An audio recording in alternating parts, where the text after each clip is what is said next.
ইদানিং দেখছি লোকজন যখনই শুনছে আমার বাড়ি নদিয়াতে, তখন খালি একটাই প্রশ্ন সবার মুখে মুখে ঘুরছে, আর সেটা হলো দাদা কিভাবে যাব আমি মায়াপুর। তো তার জন্য এবার থেকে যখনই কেউ আমাকে এই প্রশ্নটা করবে, আমি তাকে আমার এই ভিডিওটা শেয়ার করে দেবো। আর তোমাদেরকে যদি কেউ জিজ্ঞেস করে যে মায়াপুর কীভাবে যাবো, তাকেও করে দিতে পারো আমার এই ভিডিওটা শেয়ার। আজকের এই মিনি ব্লগে থাকছে মায়াপুরের সম্পূর্ণ ভ্রমণ বিবরণ, আর তার সাথে মায়াপুর ভ্রমণ অ্যাবসলিউটলি ফ্রি ফ্রি ফ্রি।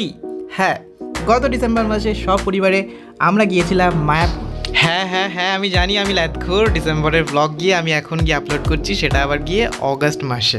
তো যেমন কথা তেমন কাজ, Sealdah to Krishnanagar city local ধরে আমরা ফার্স্টে পৌঁছালাম মাটির পুতুলের শহর কৃষ্ণনগর।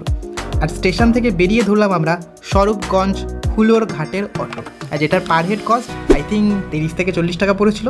তারপর হুলোর ঘাট পৌঁছে আমরা মাত্র 3 টাকার বিনিময়ে উঠে পড়লাম নৌকায়, আর নৌকা পার করে সোজা পৌঁছে গেলাম